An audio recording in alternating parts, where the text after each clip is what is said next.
नमस्कार, आज हम डिस्कस करेंगे प्रीवियस पेपर। और देखिए प्रीवियस पेपर डिस्कस करेंगे डिटेल से, जो है वो हर क्वेश्चन को डिस्कस करेंगे ताकि आने वाले एग्जाम्स में अगर कोई भी क्वेश्चन डायरेक्टली पूछा जाता है तब आपको हेल्प मिल सके, अगर कोई भी क्वेश्चन लिंक कर पूछा जाता है तब भी आपको हेल्प मिल सके, और प्रीवियस पेपर का पैटर्न भी पता चल सके कि ऐसे ऐसे क्वेश्चन जो था वो पूछे गए थे। आप आने वाले एग्जाम्स के लिए आप तैयारी कर रहे हैं तो डेफिनेटली ये सब चीज़ें आपको पता भी होनी चाहिए। क्वेश्चन नंबर 71 से डिस्कशन को स्टार्ट करते हैं। बोलते हैं Satyanand Stokes belong to which country. तो बोलते हैं कि सत्यानंद स्टोक्स किस देश से संबंध रखते हैं। तो ये देखो, सत्यानंद स्टोक्स वैसे है तो हिमाचल प्रदेश से संबंध रखने वाले, परंतु कंट्री की बात करें तो बेसिकली ये यूएसए से जो था वो संबंध रखते थे। ऑप्शन बी जो है वो सही आंसर हो जाएगा, यूएसए से संबंध रखते थे। अगर हिमाचल के कॉन्टेक्स्ट में हम पढ़ते हैं इनके बारे में तो हिमाचल के डिस्ट्रिक्ट शिमला से ये संबंध रखते थे। डिस्ट्रिक्ट शिमला का जो कोटगढ़ क्षेत्र है वहां पर इनको जो है वो सेब का पौधा लगाने के लिए श्रेय दिया जाता है। इनको जो है वो बेगार की प्रथा समाप्त करने के लिए भी जो है वो इनका कॉन्ट्रीब्यूशन जो है वो काफी रहा था। ओरिजिनली ये हिंदू नहीं हुआ करते थे, इनका नाम जो था वो शैम्यूल इवान स्टोक्स जो था वो हुआ करता था, परंतु आर्य समाज के प्रभाव में आकर जो था वो इन्होंने जो था वो अपना नाम जो था वो सत्यानंद रख लिया था। तो ये कौन से ईयर की बात रही थी जब इन्होंने अपना नाम सत्यानंद जो था वो रखा था? लगभग 1932 की बात रही थी जब इन्होंने जो था वो आर्य समाज के आर्य समाज के अधीन आकर हिंदू धर्म को अपना लिया था और इन्होंने जो था वो अपना नाम सत्यानंद रख लिया था। तो ये सब आपने ध्यान रखना है सत्यानंद स्टोक्स के बारे में या फिर सत्यानंद जी के बारे में। 72 नंबर क्वेश्चन देखिए क्या बोलते हैं who of the following from Himachal Pradesh has set the world record of fastest and most accurate typing. तो बोलते हैं कि हिमाचल प्रदेश के निम्नलिखित में से सबसे तेज तथा अत्यधिक सटीक टाइपिंग का विश्व रिकॉर्ड जो है वो बनाया गया है। तो ये किसके द्वारा बनाया गया? देखो, हिमाचल प्रदेश में जो सबसे अधिक सटीक टाइपिंग का रिकॉर्ड और विश्व रिकॉर्ड जो बनाया गया है वो बनाया गया है राजेंद्र सिंह जी के द्वारा। ऑप्शन ए जो है वो सही आंसर है। अब राजेंद्र सिंह जी के द्वारा था वो मोस्ट एक्यूरेट और मोस्ट सटीक टाइपिंग का जो है रिकॉर्ड बनाया गया है। कहां से ये संबंध रखते हैं, कौन से ईयरमैन के द्वारा ये रिकॉर्ड बनाया गया था? 1988 में जो था ये संबंध इन्होंने जो था ये रिकॉर्ड बनाया था और ये डिस्ट्रिक्ट शिमला से जो है वो संबंध रखते हैं, डिस्ट्रिक्ट शिमला से संबंध रखते हैं। 1988 में ये रिकॉर्ड बनाते हैं। रिकॉर्ड इनका बड़ा जबरदस्त था। इन्होंने जो रिकॉर्ड बनाया था, इन्होंने 1 मिनट में 400 से 450 से भी अधिक स्ट्रोक्स यानी कि लगभग 484 स्ट्रोक्स बताए जाते हैं जो इन्होंने 1 मिनट में जो था वो टाइप कर दी थी। इनकी जो एक्यूरेसी है वो भी बड़ी ज़्यादा थी, एक्यूरेसी थी इनकी 99.97%। ये एक्यूरेसी जो था वो इनकी उस टाइम रही थी। सोच लो 1988 में जब जिस टाइम रिसोर्सेज भी बहुत कम हुआ करते थे उस टाइम इन्होंने ये रिकॉर्ड जो था वो बनाया था। तो क्वेश्चन इनके बारे में पूछा जाता है एग्जाम में। अगला क्वेश्चन है 73 नंबर क्वेश्चन। बोलते हैं Kunju and Chanchalo belong to which district of Himachal Pradesh. तो कुंजू चंचलो के बारे में शायद आपने गीत सुना होगा, इनकी स्टोरीज आपने देखी होंगी, पढ़ी होंगी। तो कुंजू चंचलो हिमाचल के कौन से जिले से जो है वो संबंध रखते हैं? कुंजू चंचलो जो है वो हिमाचल प्रदेश के चंबा जिले से जो है वो संबंध रखते हैं। ऑप्शन डी जो है वो सही आंसर हो जाएगा। अब ना ऐसे ही इंपॉर्टेंट कुछ सॉन्ग्स या कुछ ऐसी स्टोरीज या कुछ नामों के बारे में पूछा जाता है। गीतों की अगर हम बात कर लेते हैं, कुंजू चंचलो के ऊपर गीत भी बना हुआ है। और अगर हम बात करते हैं फुलमू रांझा भी ये गीत बना हुआ है, ये भी डिस्ट्रिक्ट चंबा से ही संबंध रखता है। डिस्ट्रिक्ट चंबा का एक राजा और गद्दन कर जो है ये भी एक सॉन्ग जो है वो बना हुआ है। और डिस्ट्रिक्ट चंबा का एक सुनहरी गीत भी बना हुआ है और डिस्ट्रिक्ट चंबा का एक लच्छी गीत भी बना हुआ है। तो लच्छी भी इंपॉर्टेंट गीत है और ये एग्जाम में पूछा जाता है। डिस्ट्रिक्ट चंबा के अलावा भी और ऐसे डिस्ट्रिक्ट हैं जैसे कि डिस्ट्रिक्ट कांगड़ा की अगर हम बात कर लेते हैं, डिस्ट्रिक्ट कांगड़ा के जो इंपॉर्टेंट गीत आते हैं वहां पर सूर्या टंगोई गई मेरी जान ये एक गीत आता है, हरि सिंह राजिया एक गीत आता है, नूरपुरे दी खतरेड़िए ये एक गीत आता है। तो ये गीत आते हैं कहाँ के? डिस्ट्रिक्ट कांगड़ा के। डिस्ट्रिक्ट कांगड़ा के होकर डिस्ट्रिक्ट चंबा के होकर। डिस्ट्रिक्ट बिलासपुर की अगर हम बात करते हैं तो बिलासपुर में जो है वो हमें देखने को मिल जाता है मोहना, फेमस सॉन्ग आता है यहाँ का। बिलासपुर के युवक और युवतियों के बीच में जो है वो एक युगल गीत होता है, इनके मध्य उसको गंगी कहते हैं, गंगी इनके बीच में होता है। मोहना जो है वो एक कहानी बताई जाती है, एक मोहन करके जो है वो व्यक्ति था उसकी कहानी बताई जाती है। गंभरी हो गया, गंभरी भी जो है वो इंपॉर्टेंट है। ये सारे जो है डिस्ट्रिक्ट बिलासपुर के साथ रिलेट करते हैं। और डिस्ट्रिक्ट बिलासपुर के अलावा डिस्ट्रिक्ट सिरमौर का भी अगर मैं बताऊं, डिस्ट्रिक्ट सिरमौर का हार कर जो है वो एक इंपॉर्टेंट इस तरह से फोक सॉन्ग आता है। इसमें जो है वो वीर पुरुषों की जो गाथाएं होती हैं उनका गायन जो है वो किया जाता है। तो वीर पुरुषों की गाथाओं का गायन यहाँ पर हमें देखने को मिलता है। तो ये सब यहाँ पर जो है वो ध्यान रखना है। ठीक है जी, इतना सब आपने जान लिया यहाँ से। तो 74 क्वेश्चन अब हम देखते हैं। बोलते हैं Losar festival is associated with which new year. तो बोलते हैं कि लोसर फेस्टिवल जो है वो किस नए साल से जो है वो संबंधित है। तो लोसर नए फेस्टिवल की अगर हम बात करते हैं, लोसर फेस्टिवल की कि किसके नए साल के साथ ये रिलेट करता है। तो लोसर फेस्टिवल जो है वो बुद्धिस्ट या फिर तिब्बती न्यू ईयर के साथ जो है ये रिलेट करता है। ऑप्शन ए इसका सही आंसर हो जाएगा। तिब्बतियन न्यू ईयर के साथ जो है वो लोसर फेस्टिवल जो है वो रिलेट करता है। अब लोसर फेस्टिवल तो इंपॉर्टेंट है ही है, इसका एक और क्वेश्चन एग्जाम में बनता है कि लोसर फेस्टिवल कौन से डिस्ट्रिक्ट में मनाया जाता है। तो जहाँ पर तिब्बती रहेंगे, मतलब जहाँ पर लाहौल स्पीति होगा, जहाँ पर लाहौल स्पीति के अलावा किन्नौर होगा, तो किन्नौर लाहौल स्पीति में हमें ये लोसर फेस्टिवल जो है वो देखने को मिल जाता है। ऐसे ही फेयर फेस्टिवल्स की भी हम बात कर लेते हैं कि कौन कौन से फेयर फेस्टिवल जो है वो इंपॉर्टेंट रहते हैं हिमाचल के एग्जाम पॉइंट ऑफ व्यू से। सबसे पहले हम बात करते हैं लाहौल स्पीति की। तो लाहौल स्पीति में जो है हमें हालदा फेस्टिवल देखने को मिल जाता है, लाहौल स्पीति में हमें गोची त्यौहार देखने को मिल जाता है, लाहौल स्पीति में हमें लदराचा त्यौहार लदराचा जो है वो फेस्टिवल फेयर फेस्टिवल जो है देखने को मिल जाता है। लाहौल स्पीति के अलावा अगर हम किन्नौर की बात करें तो किन्नौर में हमें उख्यांग फेस्टिवल देखने को मिल जाता है, फुल्लैच फेस्टिवल देखने को मिल जाता है, एक तोशिम फेस्टिवल भी वहाँ पर जो है वो होता है। चंबा की भी हम यहाँ पर बात करते हैं क्योंकि चंबा भी इंपॉर्टेंट है। चंबा में अगर हम इंपॉर्टेंट फेयर फेस्टिवल की बात करते हैं तो वहाँ पर एक तो सूही मेला आता है, एक मिंजर मेला आता है, ये दोनों ही बहुत इंपॉर्टेंट है। एक हमने अभी मिशन एलाइट में पढ़ा था चैरवाल मेला। चैरवाल मेला को पृथ्वी पूजा भी चंबा में बोलते हैं। और चैरवाल फेस्टिवल जब होता है ना, तो चैरवाल फेस्टिवल फेयर के दौरान जो है वो किसान अपने पशुओं को जो है वो खेतों में नहीं ले जाते, ये भी कहा जाता है। सिरमौर में जो है वो भरमौर यात्रा होती है, छतराड़ी यात्रा यहाँ पर जो है वो होती है। तो मंडी अभी शिवरात्रि मेला आ रहा है, तो मंडी का जो है वो शिवरात्रि मेला काफ़ी इंपॉर्टेंट है। अगर मंडी में ही हम बात करें तो मंडी में जो है शिवरात्रि मेला के अलावा जो है वो एक स्कोडी मेला भी जो है वो मनाया जाता है। ये जो स्कोडी मेला है ये कहाँ पर जो है वो मंडी में मनाया जाता है, तो मंडी के जोगिंद्रनगर में जो है ये मनाया जाता है। ये क्वेश्चन पूछा जाता है कि स्कोडी फेयर जो है वो कहाँ पर मनाया जाता है। स्कोडी फेयर जो है वो होता है जोगिंद्रनगर में, मंडी के जोगिंद्रनगर में जो है ये होता है। तो इतना सब यहाँ से ध्यान रखना। अगला बोलते हैं Nirmand is associated with which sect. तो बोलते हैं कि निर्मंड को किस ऋषि के साथ जो है वो जोड़ा जाता है।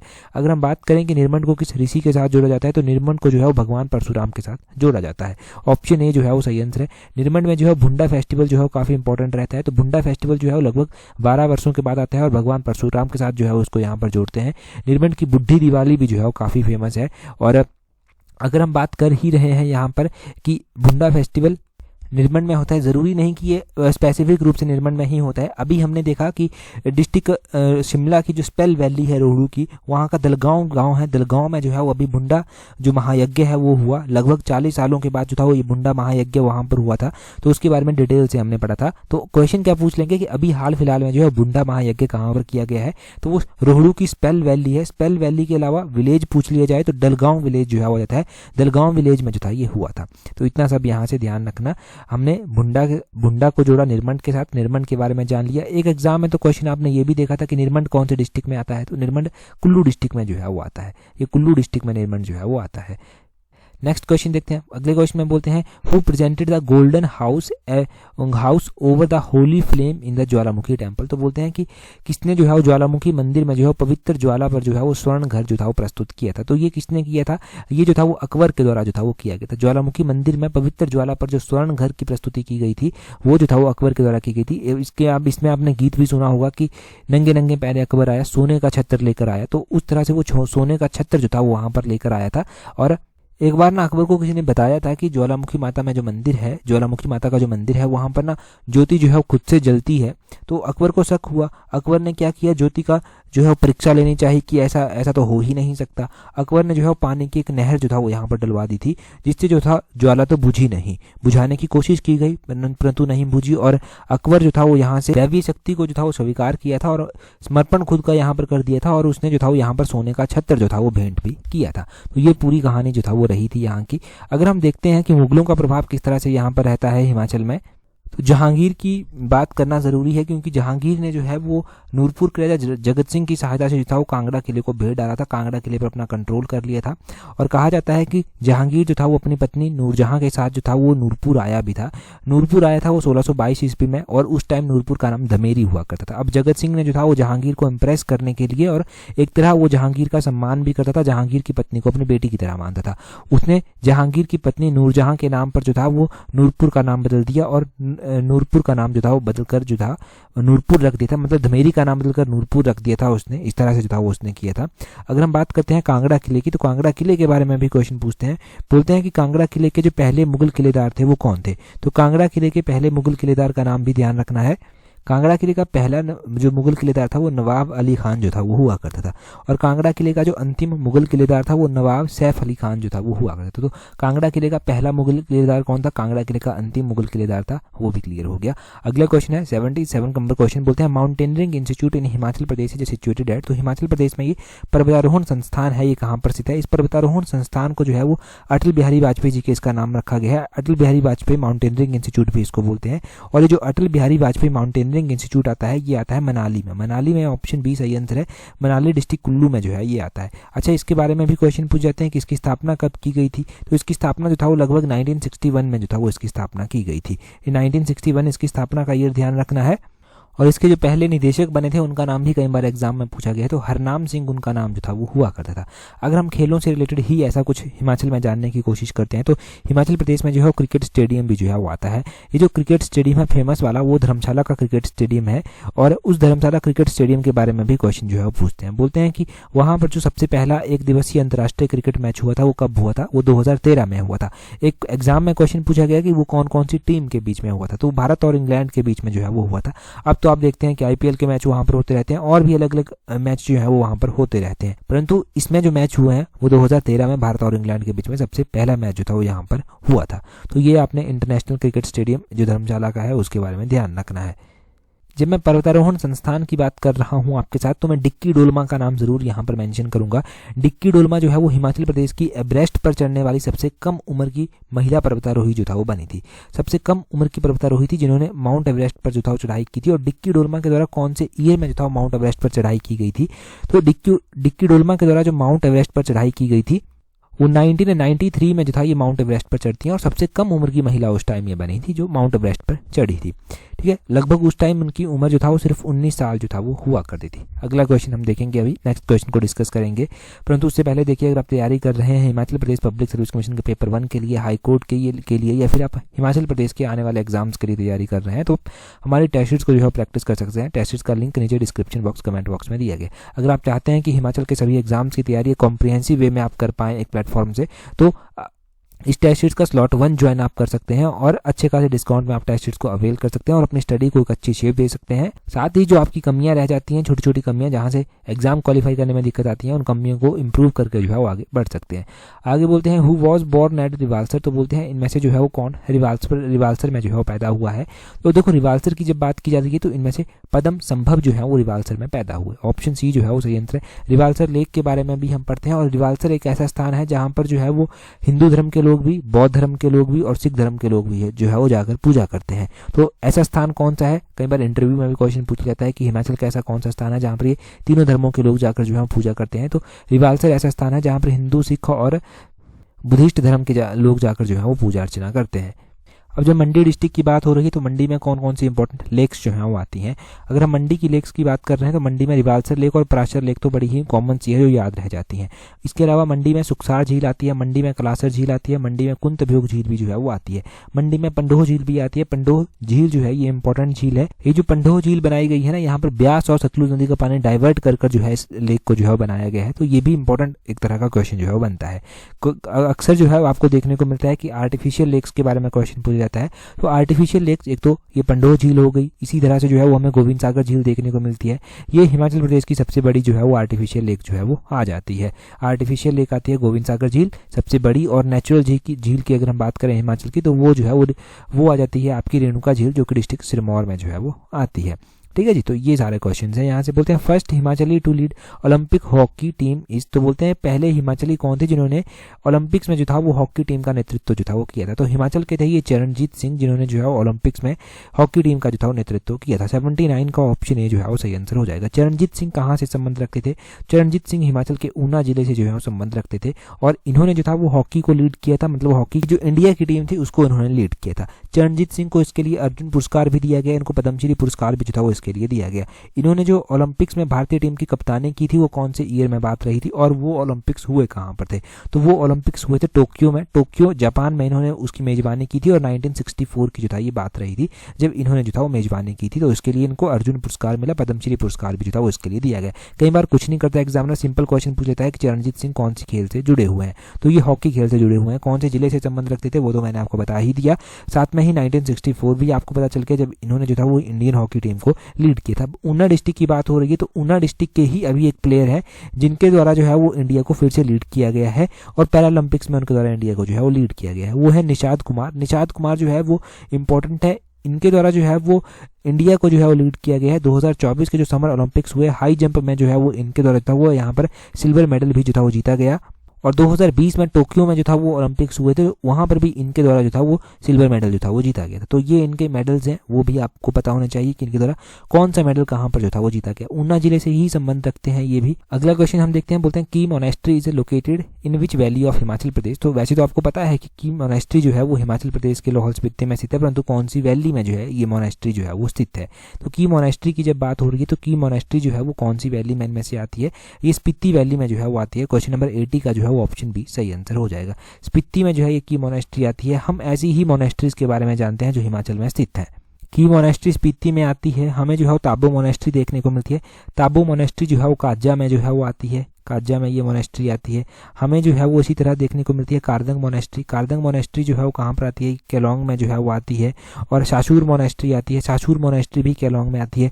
ढंकर मोनेस्ट्री आती है, ढंकर मोनेस्ट्री जो है वो काजा में जो है वो आती है। एक लिप्पा मोनेस्ट्री आती है, लिप्पा मोनेस्ट्री जो है वो तैती में आती है, तैती किन्नौर में पड़ता है जहाँ पर ये आती है। एक जो है वो डोलांजी बॉन कर मोनेस्ट्री आती है, ये डिस्ट्रिक्ट सोलन में जो है वो आती है। तो इस तरह की मोनेस्ट्रीज और भी बहुत सारी मोनेस्ट्रीज हैं हिमाचल प्रदेश में। इंपॉर्टेंट वन मैंने आपको रिवाइज करवा दी। ताबो मोनेस्ट्री का तो आपको पता है कि इसको अजंता ऑफ हिमालयस भी जो है वो बोलते हैं ताबो मोनेस्ट्री को। अगला क्वेश्चन हम देखते हैं हमारे पास क्या पूछा गया है। बोलते हैं Kahluri is spoken in which district of Himachal Pradesh. तो बोलते हैं कहलूरी हिमाचल प्रदेश के कौन से जिले में जो है वो बोली जाती है? कहलूरी बोली है हिमाचल प्रदेश के बिलासपुर डिस्ट्रिक्ट की। ऑप्शन ए जो है वो सही आंसर है। पता चल जाता है क्योंकि बिलासपुर का जो प्राचीन नाम हुआ करता था वो कहलूर हुआ करता था, तो ऑब्वियसली कहलूरी जो है वो बिलासपुर ही बोली जाएगी। अब कहलूर बिलासपुर का पुराना नाम हुआ करता था, कहलूर से नाम पड़ गया बिलासपुर। और ये नाम जो था वो किसके द्वारा दिया गया था? ये नाम जो था वो बिलासपुर के राजा हुआ करते थे जिनके द्वारा बिलासपुर में अपनी राजधानी बनाई गई थी, दीपचंद। दीपचंद के द्वारा जो था ये नाम जो था वो दिया गया था।